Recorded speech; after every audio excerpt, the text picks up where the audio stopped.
Hello and welcome to this week's reading of the space news. Sorry this is so late to the TA. I apologize. Real short article, Space Force shifting resources to intelligence and cybersecurity. Pretty straightforward article, very short.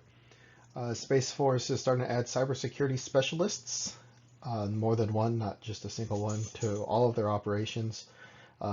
They're hoping to decrease the response time to cyber and intelligence events. They're including intelligence officers in here as well, liaisons kind of. Um, and they also want to start training and rehearsing missions as if they were in combat situations. They're going to spool up a whole school to take care of that, to start putting the Guardians through to get them ready for that.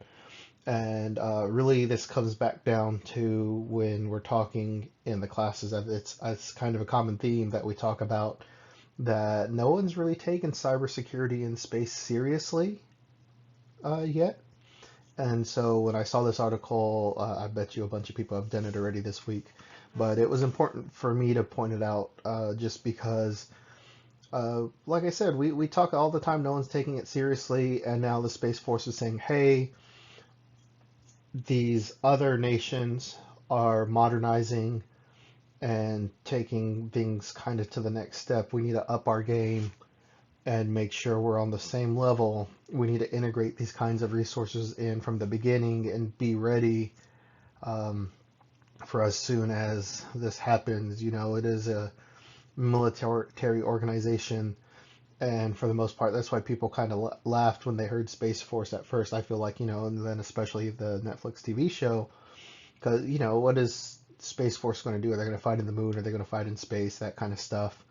Um, but yeah, they're going to have to start doing their domain in space, and they're going to have to do uh, wartime or combat situations. I know we always talk about, um, we've talked about different nations getting satellites close to ours, or a repair satellite, quote unquote repair satellite that could do damage to other satellites as well. So it's kind of important for the military to practice what happens if we're actually in this situation, just as if the Army practices, hey, this is how we're going to do combat. Air Force pilots uh, do their drills. So the Space Force is getting into those drills now. So this is really important to get the cybersecurity and the intelligence in there all together so everyone can react and train and practice together so that if anything actually happens, they're ready, they've got the practice, and they're intermingled, and they understand and respect each other, and they know what needs to get done. So this was a pretty cool article to see. And I still talked about it for 3 minutes. Thanks for your time today.